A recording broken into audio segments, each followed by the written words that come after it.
I have a personal mission. The founders of deep tech companies are those people who could make the world a better place. Do I really love what I do? Don't be afraid to start monetizing. The MVP could be really ugly. Don't underestimate your achievements. When you start something, out of like 100% of your potential clients, only 1% will be open to buy it. Hi everyone, I'm Lana from the Top Voices, and today we are answering some questions from the internet. Our guest is Denis Kalyshkin, co-founder and CBDO at Ustar, venture investor at I2BF, and ex-rocket scientist with 10 plus years in space tech and deep tech innovation. Okay, Denis, the first question is, what are you building right now and why? I actually work on several things with like several sets of people. But first, I answer the question why. I have a personal mission, and this mission is to help people which can make a positive impact on the humanity over the course of generations. And I believe that founders and founders of deep tech companies are those people who could make the world a better place. And because of that, I do several activities. My first occupation and job position is I'm a principal at New York Venture Capital to be of Global Ventures, where we invest in early stage startups doing vertical SaaS solutions, deep tech, and new media. The other thing I do is I run a media for startup founders called Ask VCs. Ask VC, where I talk and provide content which helps founders with fundraising, getting ready to accelerators, helping to improve, sales, marketing, etc. And you also mentioned Ustars. So Ustars is one of the projects of my mentees who started doing business. This is actually an HR solution when they help early white-collar workers at the start of their career, if they are product managers, if they are future venture analysts, sales, marketing experts, to get their first expertise, their first traction, completing various projects like marketing, competitor analysis, etc. For real cases, for real startups, for real corporates, etc. And this is actually one of the this is aligned with my mission because I coach, I help people on one hand to get insights to make a better business, and on the other hand to help future analysts, VCs, future founders to get expertise and real world experience. Yeah, and the last but not the least, you see my cover. I'm a big fan of space, as I said. And I'm a rocket scientist, and I also, together with my friends, we're running a media called Space Ambition, where we talk about space tech startups and do various events. So if you are passionate about space, not necessarily building business there, but passionate, like come join and read what we write and join our events. Great, thank you so much. Every help that you can provide for early stage startups is super helpful for our community. So all the links will be shared below the video. Feel free to follow. And the next question is, if you had to start your business all over again from scratch, what you would do? First, I want to mention is that I'm not I'm not a startup founder.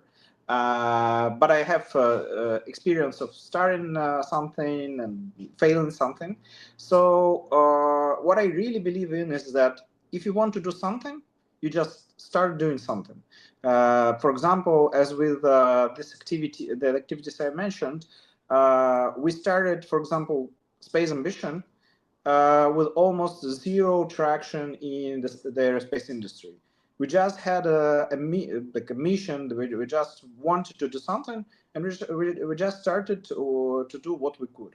So we used resources and information in public internet, and we started structuring information and sharing this information with other people. Likewise, if we talk about Ustars, so first what I started to do is I started to do webinars. I started to post content in LinkedIn. And over time, on one hand, I got the feedback from the community, and started to understand better what I need, and on the other hand, what you need. And on the other hand, I just experimented. I just provided some services, like charge for some services, got the feedback from that, and iterate. So, and exactly the same you need when you start a startup. To start something, you need to start doing something, even if it's small, even if it's wrong. But like, you need to, before you iterate, you need to start iterating. What's the best advice you received as a startup founder? Or what's the best advice you would give a startup founder as investor? These are the different things. So the best advice I would give you as an investor is, you know, you do a little bit the math at the very beginning, like answering a few questions, which investors will ask you a little bit later. So what is, like, is it the perfect timing for do what you do? There is no the right answer at the moment, but at least you could explain yourself why the market is an inflection point right now. The other thing is there a like pretty big market? And the other thing is, how does the competition looks like, and are there like pretty more or less pretty significant barriers to entry? And but the main question for you is like, do I really love what I do? Because I need to do a lot of sacrificing, building a startup, and if you're not sure that the mission, the thing which you're doing is really important, and if, for example, you're doing it just to get money, to earn money, that's probably not the right intent for doing this business. So there are many ways how you can earn money, and there are many businesses which are like, probably less scalable, less profitable, but like more reliable in terms of getting money. So this would be the advice I would give you as a VC. But if we're talking about the advices I got from the people when I started doing some business initiatives myself, is what was like, start to charge early, and don't be afraid to show the price tag, because I'll give you an example. I once, like a couple of years ago, I decided to launch a paid group, just mentoring group, etc. And I was a little bit shy and like confused, saying like, okay, this is the group, it costs this money, because like I before that I was given a lot of content for free, etc. And the advice I got from a friend of mine, who said like, Dennis, why are you so shy? People reading the announcement, they're not judging you because of you like providing the service. They're actually reading an announcement and trying to answer the question, is it relevant for me or not?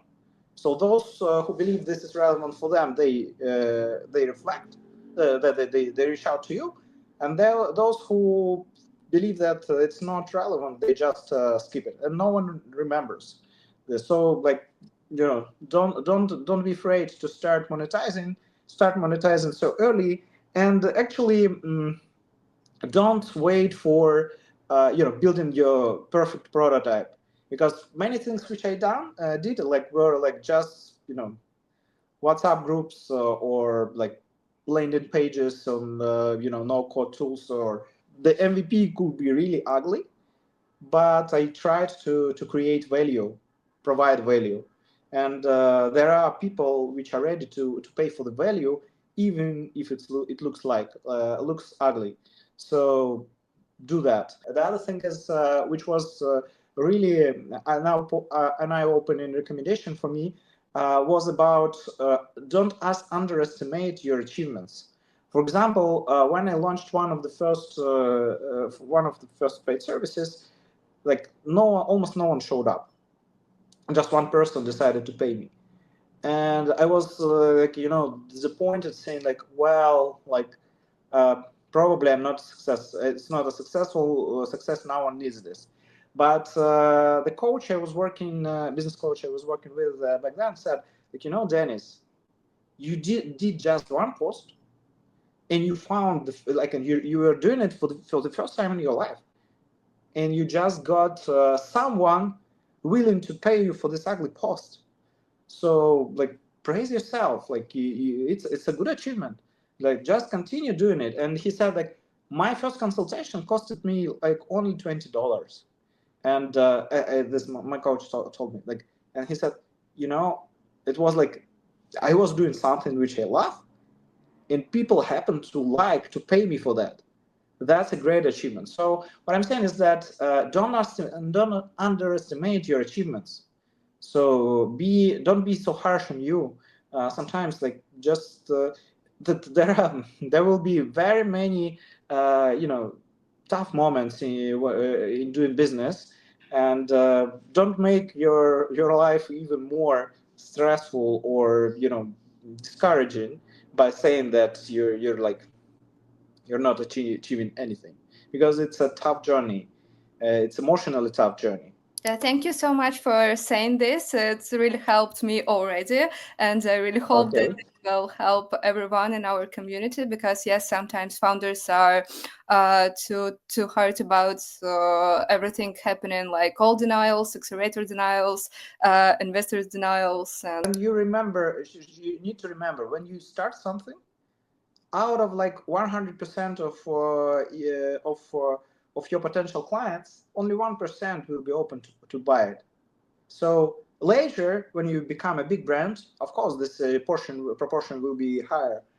But now, out of 10 people, only one will pay you for this ugly project. So, like, you know, you will need to do a lot of iterations, and you will need to do a lot of talking, a lot of hearing a lot of no's.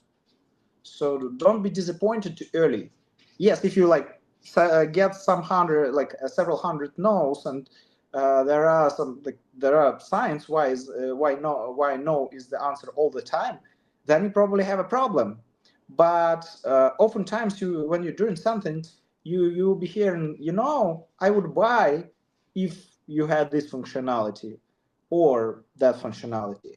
So probably this is saying that these are the clients of yours, but probably not today. great insight. Thank you so much. And the next question is: give only one reason why 90% of startups fail. Only one reason is no need for the product. So sometimes, especially it happens with tech founders, who are the developers or machine learning experts. So they could do something which they believe is a brilliant tool, but this is actually a tool for one client, for themselves. Or even I had a case, one of the people I worked with. So he decided to launch a mobile. No, and it was an extension for MacBook, and he had this brilliant idea in his head, and he built an MVP. Thank God, it was like just 2 or 3 weeks of building it, and then he started using it himself, and he understood like this is not convenient, and even he stopped using his tool. so, so even he was not the client of his product.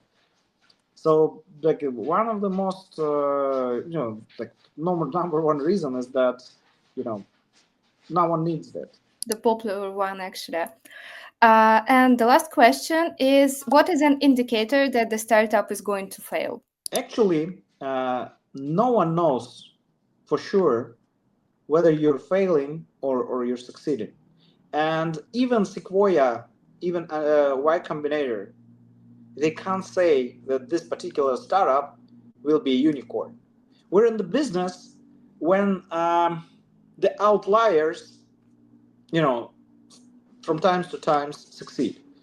So I can't, and especially this happens all the time with the early stage startups, like when business angels make investments, because you're betting more on a person and some idea instead of the product.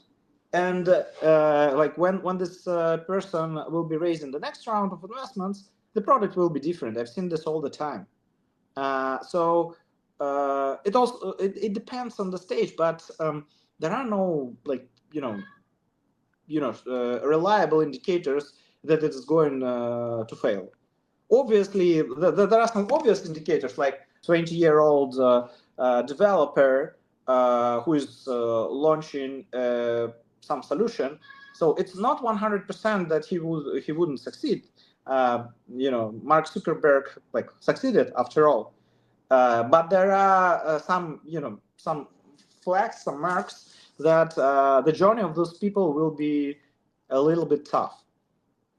But we're in the business where no one can guarantee that will fly or this will fail.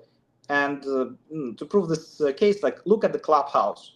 The Clubhouse raised a lot of money from Andreessen Horowitz, and actually, I believe that it was a really good idea because I love podcasts. I love, and I thought that that it would become something like a Zoom became like for day-to-day streaming, like easy way to start off your streaming. But it didn't happen that way, and some people said that yes, this is a brilliant idea. Even smartest people in the industry said about this, but it didn't play out. Even given that they raised like more than $10 million. Not to say about like the startups which are like at the ideation stage. No one can say who will fail or who will succeed.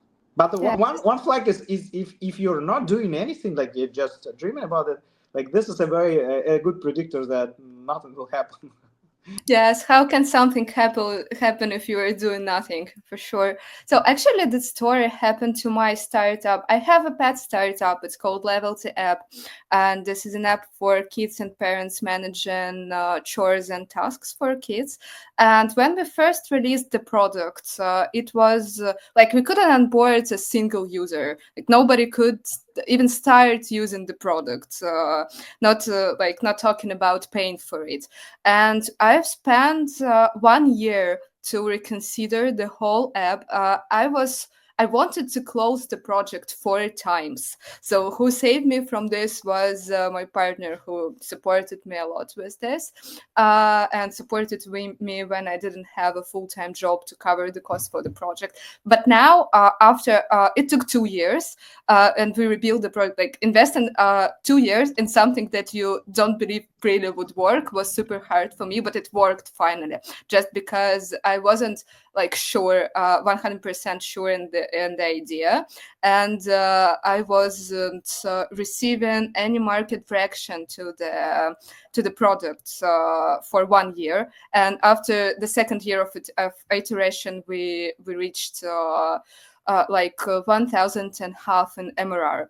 So it took 2 years. So just I think that if someone receives any reaction for the I don't know, for some time after the launch, it might be about the amount of iterations that you do. Yeah, definitely. The more iterations you do, the better. But actually, the example you gave is, there's also a good example of considering how you could do an MVP. Like many people would build an app first and would try to start, acquiring users for that. But what I would do instead, I would go and find like 10 or 20 families who are paying those kids the chores, and then I would come up with like the easiest interface. It's just like a WhatsApp group or like WhatsApp bot, gathering this simple information where the parent is sending information and you just and you upload it in some Excel spreadsheet. And the most important thing would be to make people to pay you at least something. And I would start doing like iterating with this couple of families for a month or two, and I would gather a lot of information before I would start to build an app. And I'm saying it because I once wanted to make a mobile app for learning English, and I did just that, and I learned two things. First thing I learned is that the response was like really low. Like the way I was going to build a solution, that my idea, like people said that we don't really need this. But I finally found one user, and I iterated with this person for a month, and then I understood that I don't want to do this business. I just don't feel like I have a founder market fit for that.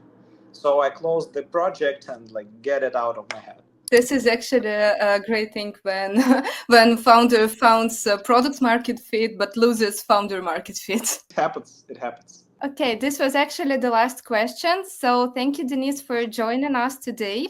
This was Denis Kalyshkin, co-founder and CBDO at Ustar, venture investor at I2BF, and ex-rocket scientist with 10 plus years of experience in space tech and deep tech innovation. So thank you so much for joining us, and bye-bye. Have a great day. Bye-bye.